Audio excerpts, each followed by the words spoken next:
Performance USA, the greatest entertainers in America, as requested by you, the fighting men of the United States Armed Forces throughout the world. Command Performance, presented this week and every week till it's over there.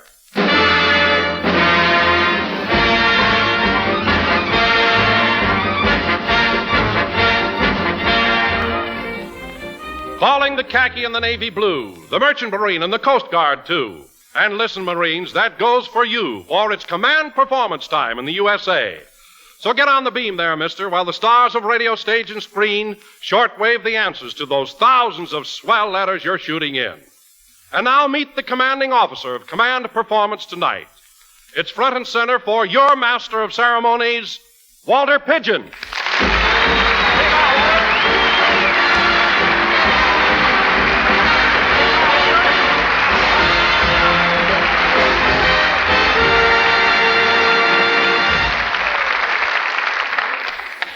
Thank you, Don Wilson. And hello, fellows. In Hollywood, we often go out on location for the studio to shoot a picture. But you're out on location for Uncle Sam shooting the works. And here in Hollywood, where the mystery film was born, the biggest mystery today is, where do you fellows find the time to write those swell letters to command performance? But we're not going to try to solve that mystery. We're just going out to answer your letters. Letters from the gang at ep026 that say, "Give us the Mills Brothers," and letters from an RAF camp somewhere in England that say, "How's about the Mills Brothers?" The answer to all that mail is, "Hold that Tiger," and the Mills Brothers.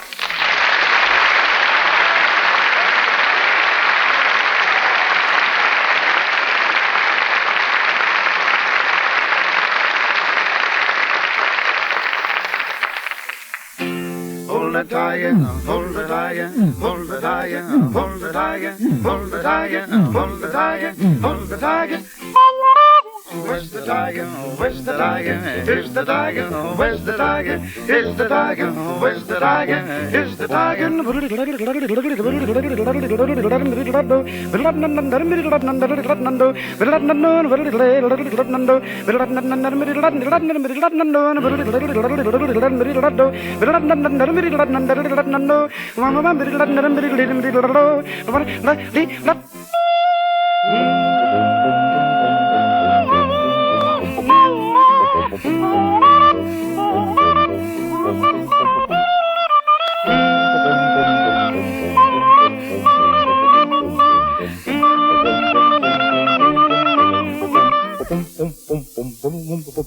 Hold the tiger, hold the tiger, hold the tiger, hold the tiger, hold the tiger, hold the tiger, hold the tiger.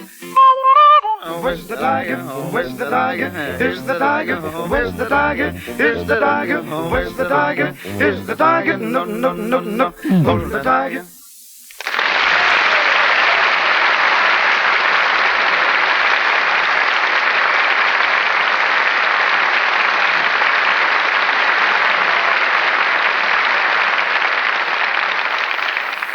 Thank you, Mills Brothers. And thanks to Leo Forbestein and the Warner Brothers Studio Orchestra, appearing through the courtesy of Local 47. Incidentally, to D.S. of Warner's over in Teddington, Middlesex, thanks and have patience. And now, fellows, for old 69, somewhere in the islands, for 3 Americans who wrote on June 22nd, not far from London, for Johnny, Punchy, and Doug at CAPO number 3, and for Sergeant DMD and that fighting number we can't mention at APO 867. We bring you a travel lecture by that fluttery madcap, that screwball mistress of zany chit-chat, Miss Vera Vey.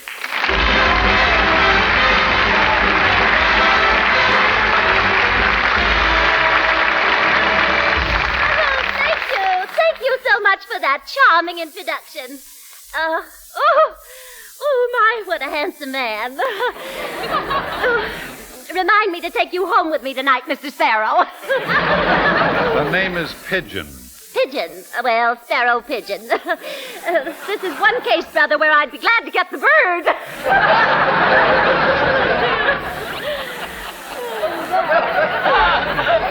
I haven't had so much fun since the time I spent a weekend in the Tunnel of Love. By By the way, Mr. Pidgeon, are you married? No, I'm not, Miss Vague. Oh, well, neither am I. Isn't that a coincidence? I say, isn't that a coincidence? Yes, it is. Well, you see, when two people who aren't married are thrown together like this, it often leads to something. Of course, I won't press you. Beg pardon? No, but I'd like to.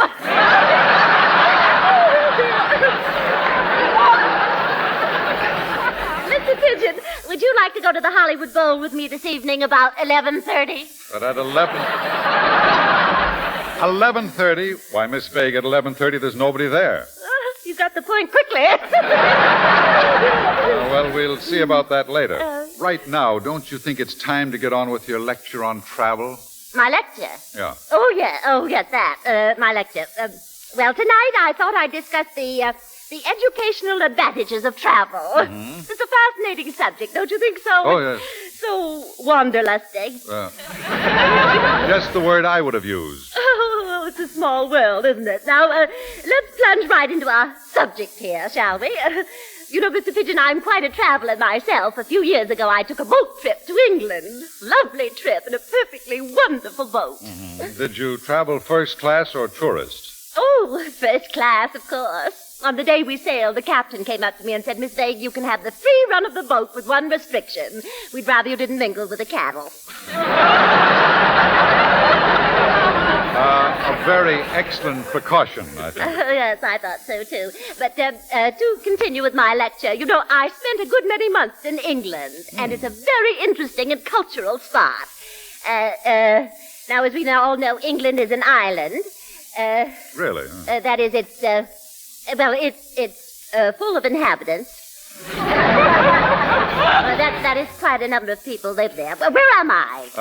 As I remember it, you were discussing the English. The English? Yeah. Oh, yes, that's right. Thank you. Not But I was going to say that I feel that England and America have a great deal in common, Mr. Pidgeon, especially musically. Musically? Yes, I think that's due to the alliance of the Anglo-Saxophone peoples. Undoubtedly. Yes. Now, as you know, England is full of interesting edifices, colleges, churches, art galleries, and so forth. I remember while there, I went to see we saw some beautiful old, I beg your pardon? It's very foggy in England, you know. We really didn't see a thing. Did you see the Thames? The Thames? Oh, yes, certainly I did. I sat there watching it for hours on end.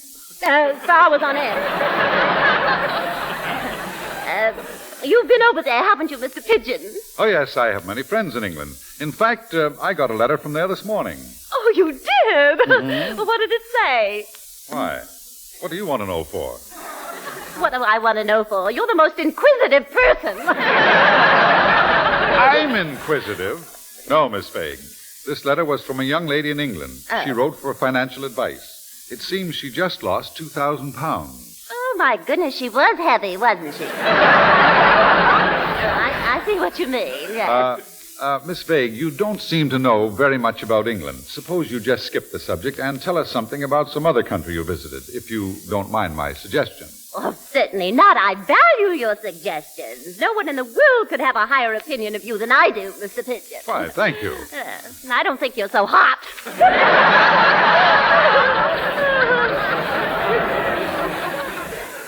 Guess that'll bring you down a keg. Now, Mr. Pidgeon, let's not quarrel anymore. I didn't mean it. I think you're a charming person. Let's be friends, shall we? I wish I had a pipe of peace. I wish I had a piece of pipe. Well, bless your heart. Can you tell us something interesting about Switzerland? Or was it too foggy there, too? Oh, Switzerland, yes. Yes, I went there, but I didn't care much about it. It's nothing, but a lot of mountains. Well, don't tell me you didn't like the Alps. The Alps? Oh, indeed I did. They were the nicest people I met on the whole trip. Of course, while in Egypt, you went up the Nile, didn't you? Oh, yes, all the way up. And isn't it a lovely view from the top?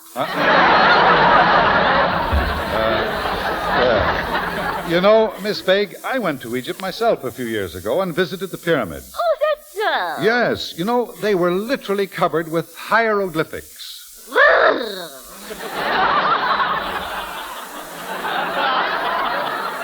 Weren't you afraid they'd hop on you? My goodness. I see what you mean. Yes, but truly, I was very, very much impressed with the Sphinx. It's a beautiful piece of architecture. I just sat right down there and wrote a lovely poem about it. I do say so myself, and I wondered if you'd care to hear it tonight, Mr. Well, Pidgeon. it's very kind of you, Miss Begg, but thank I'm you afraid very much. I knew you'd love it. Here it is. I'll read it to you. No one knows just what she thinks, O solemn image of the Sphinx. 'Tis to Egypt we must give our thanks for that early wonder named the Sphinx. With myrrh and incense, burning punks, we sit before the lovely Sphinx. It's a little rough, but you see what I mean. Thank you, Mr. Pidgeon.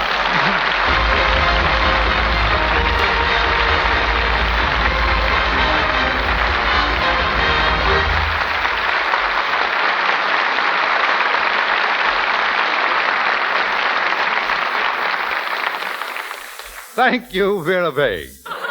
And now, men, here's a letter from one of Uncle Sam's businessmen in khaki. The business, bombing. His name is Ralph, and Ralph gets his mail at ep027. And the man who's going to read his letter of July the 5th is none other than Johnny Weissmuller. Come on out here, Johnny.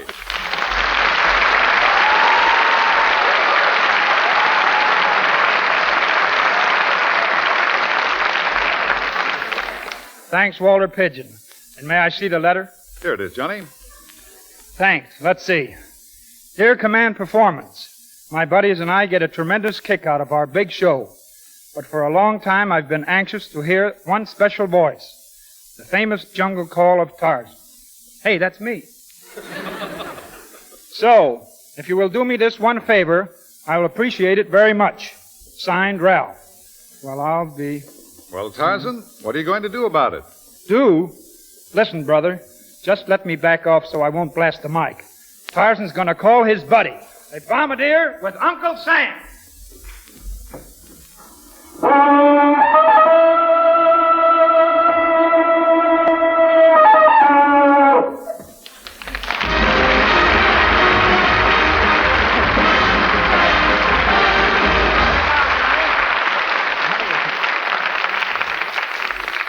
Thank you, Johnny Weissmuller.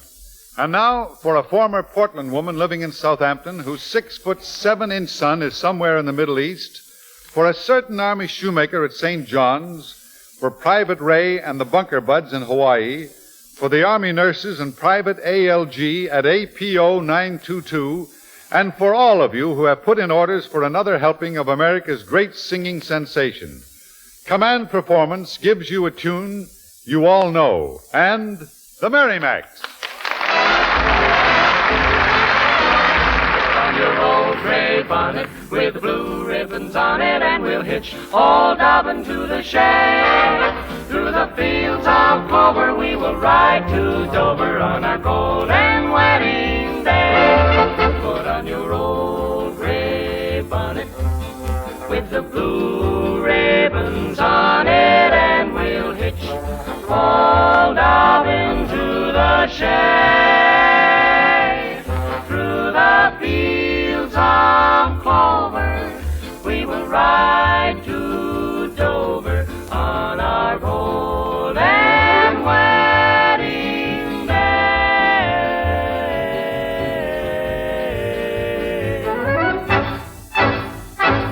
Put on your old gray bonnet with the blue ribbons on it, and we'll hitch old Dobbin to the shed. Through the fields of clover we're gonna ride to Dover on our golden wedding day. Put on your old gray bonnet with the blue ribbons on it, and we'll hitch old Dobbin to the shade. Dee-wee-da, dee-wee-da. Through the fields of clover we will ride on to Dover on a golden wedding day. Put on your old gray bonnet with the blue ribbons on it. And we'll hitch old Dobbin to the shay, old Dobbin to the shay. Through all the fields of clover, we will ride on it over on our golden wedding day. Through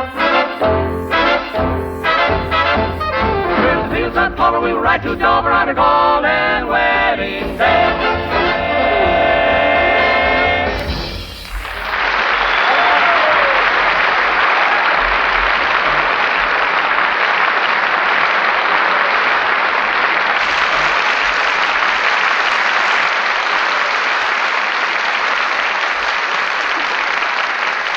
Thank you, Mary Mac. Well, fellows, there's a very special girlfriend of yours on the command performance tonight. And before she does her big song, we'd like her to shortwave a few words to you. Miss Mary Martin.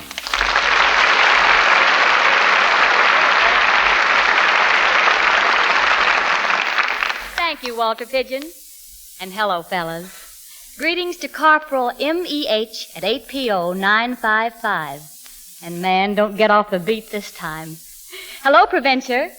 How are things somewhere in Hawaii? And say, Saki, the best to you and the gang at Guantanamo Bay. Hello to Jack at 8PO941. And Jackie, consider that complaint practically taken care of. Hello to Fort Randolph. Love to you fellas in Africa and India. My best to New Caledonia. 73s to a hut full of Jersey Irishmen in Australia.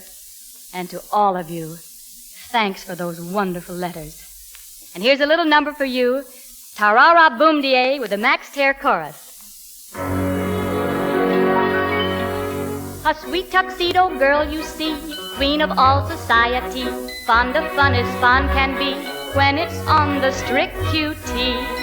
I'm not too young, I'm not too old, not too timid, not too bold, just the kind you'd like to hold, just the kind for fun, I'm told. Ta-ra-ra, boom-de-ay, ta-ra-ra, boom-de-ay, ta-ra-ra, boom-de-ay, ta-ra-ra, boom-de-ay, ta-ra-ra, boom-de-ay, ta-ra-ra, boom-de-ay, ta-ra-ra, boom-de-ay, ta-ra-ra, boom-de-ay. I've been pretty pally with all the boys from Artishaw to Valley. I have torn a herring with Mr. Whiteman and with Mr. Weddy. Dr. Black of NBC could swing a symphony for me. But the most amazing boy I know is the one they call Calypso Joe.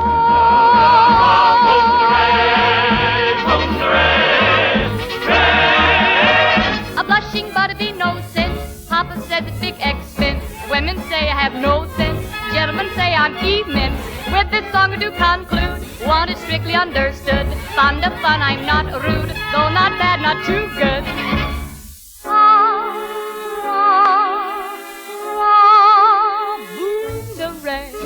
Ta-ra-ra, boom-de-ray, de-ray, ta-ra-ra, boom-de-ray, ta-ra-ra, boom-de-ray, ta-ra-ra, boom-de-ray, ta-ra-ra, boom-de-ray, ta-ra-ra, boom-de-ray, ta-ra-ra, boom-de-ray.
Thank you, my pretty Mary Martin, and thanks to the Max Terror Chorus. And now, men, In answer to your letters all the way from the Golden West to the Far East and from the Arctic to the Equator, Command Performance presents one of Hollywood's leading ladies, who is also Hollywood's leading lady in the sale of war bonds. By worldwide command of the AEF, lovely Marlene Dietrich.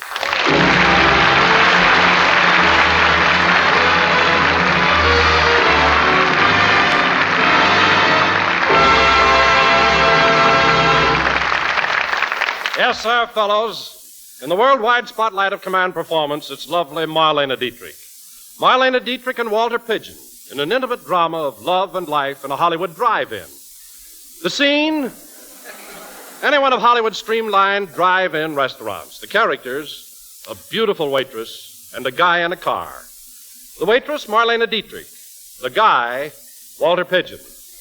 Lights, action, camera!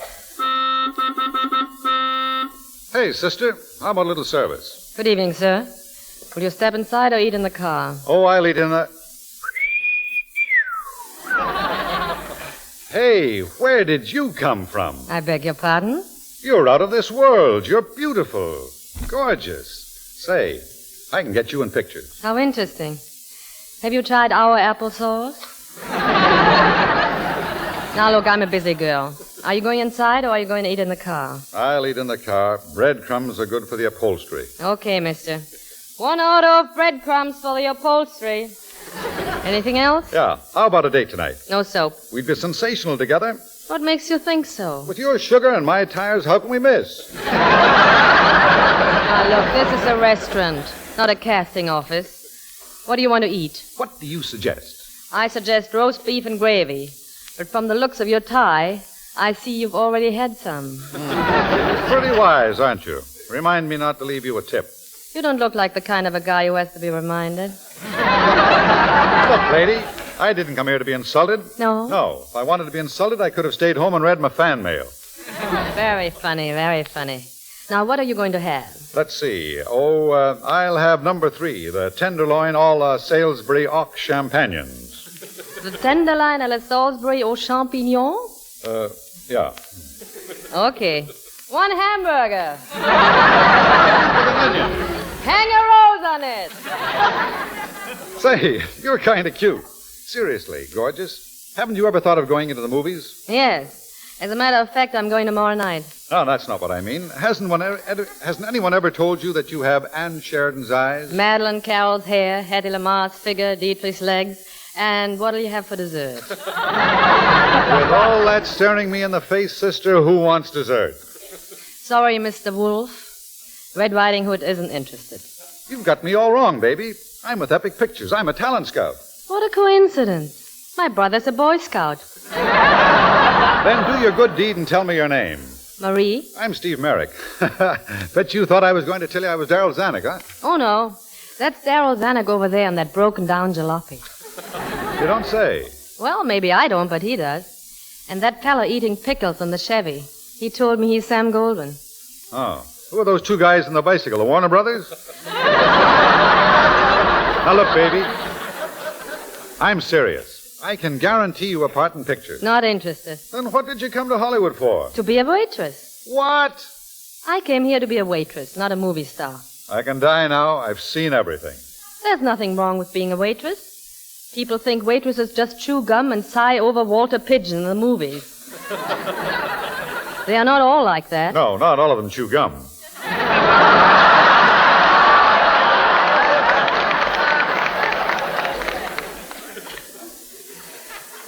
I said not all of them chew gum. Look, it's a living and I like it. But what a life, dishing out hamburgers and ham sandwiches all day. It must get so you can't look a piece of ham in the face. Yes, but in your case, I'll make an exception.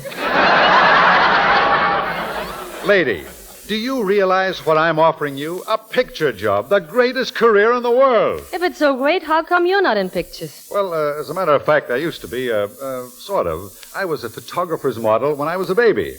You used to pose for pictures when you were a baby? Sure. I used to pose for those talcum powder ads, you know. Why did you give it up? Well, I wanted to get my face in the picture, too.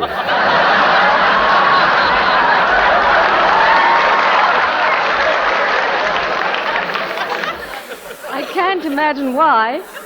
Well, if you could have seen the pictures, you could imagine why. Now, what do you want with a hamburger? Lady, I'm on the level. I'm offering you a job at Epic Pictures at $200 a week. I'm not worth that much. Nobody's worth that much, but this is Hollywood. No, thank you. You're crazy. Crazy like a fox. You could be crazy like a mink coat. You realize the glamour you're passing up? Ciros, Macombo, arc lights, previews, double features. What's so good about double features? You can't come in the middle of both pictures. Say, that's not bad. You know, you're kind of cute. I am? Uh-huh. Where did you get those big eyelashes? Oh, well, I've got a fella down in Cuba who makes them up for me. Look, let's face it, sister. You and I can make beautiful music together. And right now, I feel like Toscanini. No kidding. Yeah. How about a date tonight? I hardly know what to say. Unless it's no.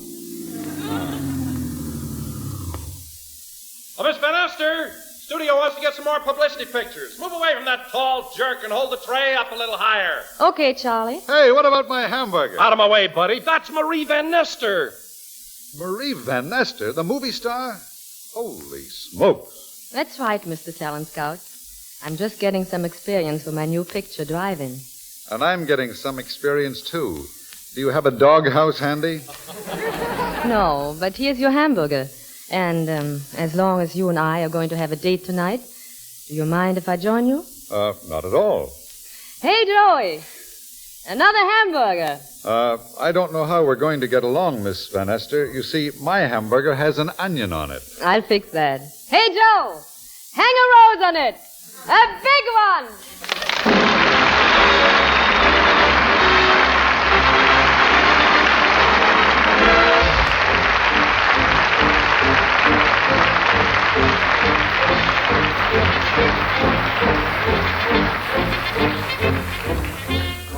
Well, men, as Hitler said when he saw the blockbuster bomb come down at him, that could be a signal that time's about up. And so, on behalf of all of us who appeared on Command Performance tonight, many thanks to you for inviting us to your big show. This is Walter Pidgeon speaking from the USA, and thinking of a certain group of men somewhere west of the Greenwich Meridian and south of the midnight sun. Men who have watched Fat Herman's boys come down out of the midnight sun and fixed it so they didn't go back up again. Those words came from one of your letters, you know. Our big universities have turned out many men of letters, but only men like you can turn out letters like that. Good night, fellows, and good luck to you.